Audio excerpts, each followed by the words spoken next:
very excited. You won the Maiden 502 writing competition. Yes, I did. It was wonderful experience, I must say. I was very excited about it. Well, you had some stiff competition. Very much so. You My did. God. Yes. So. Viagra stiff. I've never been called Viagra stiff before. First time for everything. Thank you. That is a good compliment, isn't it? I want to be called Viagra stiff. Okay, so obviously you walked away with a fabulous package. You're getting a writing deal. Mm-hmm. In the Mud Publishing. In the Mud Publishing, you had a cash prize. Yeah, man. Photography session. Man. Have you done, where are you at? I mean, it's only been a couple weeks ago. We are going through, in the Mud Publishing, we're getting some stuff together. I'm getting a few of my pieces set up, and also have books that I've written that I'm trying to get published. So we're going to work on that. Photo shoot, we're going to get to that. Also have a videographing session. Okay. That should be fun. We're going to make a video out of one of my poems, so that should be interesting. Oh, that is fun. Yeah. That does sound like fun. Yeah. Well, I'd like our listeners to have an opportunity to hear one of your pieces. Would you like to share one with us? Sure. I have this one piece that I always tell people when they ask, when they hear I'm a poet and they say, well, spit something. It's a real quick piece, and it's entitled Supplies Lies. All right.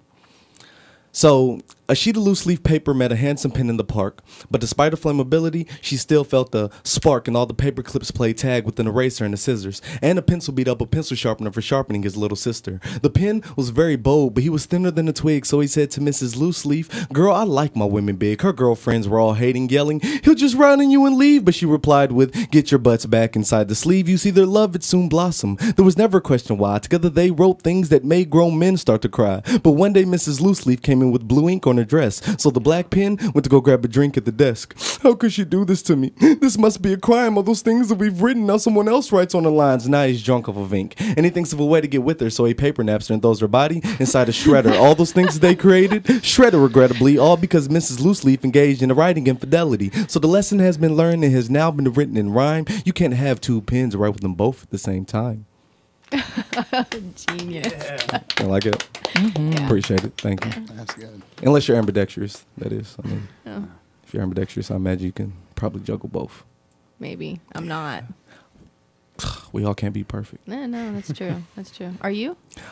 Slightly. I have a Slightly perfect. Slightly perfect. Slightly perfect. You know, I have a 6th toe, and that's the only imperfection. So. Can we see it? Absolutely not. Absolutely not. I'd only show that after dinner and coffee. Sipped coffee? Sipped coffee. Look at you remembering poetry pieces and such. Yes. Oh. I listened. Oh my goodness. Yeah. So that was some clever use of just metaphor, and I love the, like the humor that comes out. Has your writing style, have you seen it develop over time, or has it kind of always had that nuance to it? Got you. In the very beginning, it was very raw, very kind of simplistic, and I didn't really try to be creative. I was more realistic and grounded with my poetry. But as I grew and I traveled to different states, seeing how different people did their poetry, I got creative. I started to think outside the box a little bit more. I wrote that poem about 4 years ago, and that was like the apex. That was when I started to say, hey, I don't always have to talk about the negativity in the world. Poets, we get this rap for being all dreary and sad all the time, but just try to have some fun with it. And you did.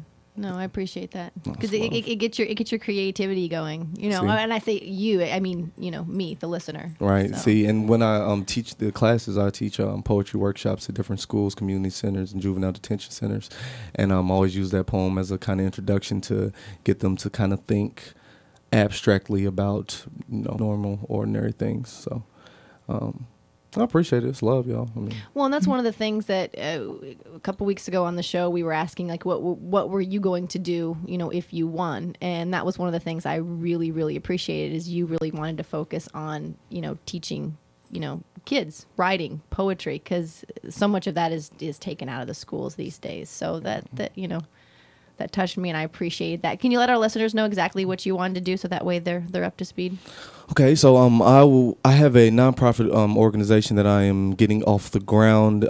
We teach cultural competence and also auditory speaking, public speaking, and different type of thought progression. And we do it through spoken word poetry. I go into these different places. I have different people come in, features, they speak, they show the kids their type of writing style. But then we have workshops, we have actual exercises that I have the kids do to unlock their potential. I mean, a lot of people are very shy.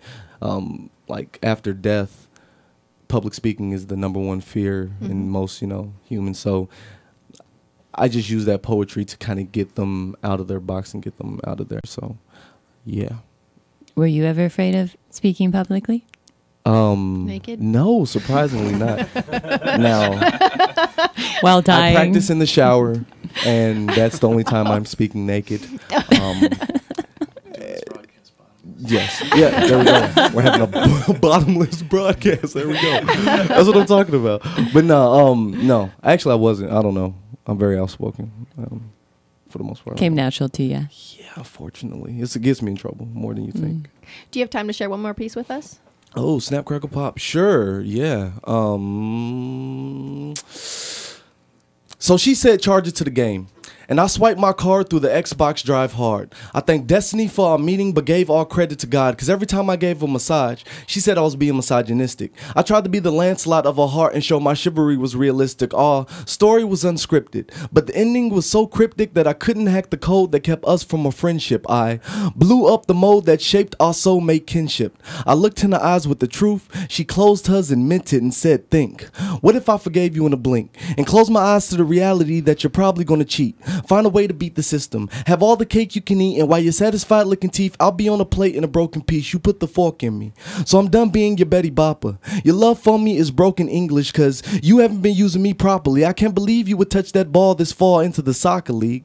It's a shame how we all tied up. And she got a free shot at the one thing we agree will be my sole property. I said stop, and please believe that indeed you have my seed. But if you allow me to be brief, I have a case that I can plead. That piece of cake I didn't need, but it seems greed had me coerced. I slipped on my diet, love, but I'll never leave my main course. You can still bet on the dark horse that's pulling our jointed carriage. Stop sparring for the separation and try fighting for the marriage. My embarrassment is admitted, but it's not because I got caught. It's just the words I used was cheap, and I'm sorry that you got bought. You have all rights to my heart, and I'll start paying you royalties, cause you deserve the finer things like respect and loyalty. Now I see your eyes rolling, but I hope your ears aren't ignoring me. Then again, I can't be surprised. Shoot, you know how my stories be.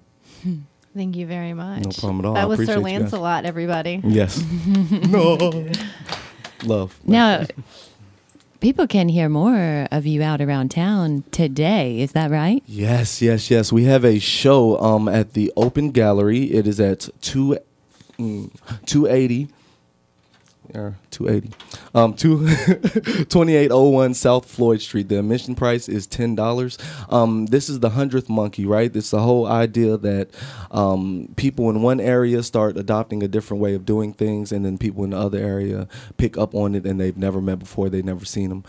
So it's just a kind of community thing to help fundraise. And who will be raising money for? We're raising money for Louisville Grows, who is a local program. They're building community gardens and promoting sustainability within our community. Here we go. So that show will be at 7 o'clock. Please, y'all, come out and see us. Miss Amelia, Don's Early Light, she will also be performing, excuse me. And we're going to have fun. So it's going to be, I say, mind-blowing. And, this is an event. It's a part of a large initiative called 100,000 Poets for Change, which is inclusive of poets, artists, musicians. So today, September 28th, is the date that was selected. This is an initiative that started out in California 2 years ago.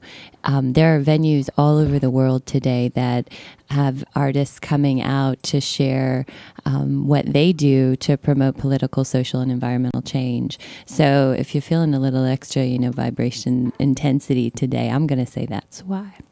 So that is the night of the 100th Monkey. That is this evening. Starts at what time? And give us the address again, please. It starts at 7 p.m. at 2801 South Floyd Street. All right. So head on out and feel the vibrations, everybody. Yeah, and you're going to see, I mean, in addition to Lance Newman, myself, Dawn's Early Light, we've got some local musicians, Suffer Divine, who they were nominated for the Louisville Music Awards in hip hop. They're incredible. Korean Hetty, Andrea Davidson, special guest coming out to close the show. We've got Christina Howard, Mark James. I mean, it's an incredible lineup. And also Alexis Sticks Brown. She'll be your co-host a little bit later on, so you all get to hear something from her. Oh, tomorrow. There you go. Yes, boom. Sunday, huh? Yeah, Sunday. Sunday fun day. Yeah, no, excited to. I haven't met her yet, so that's something I'm looking very forward to. All righty. Well, speaking of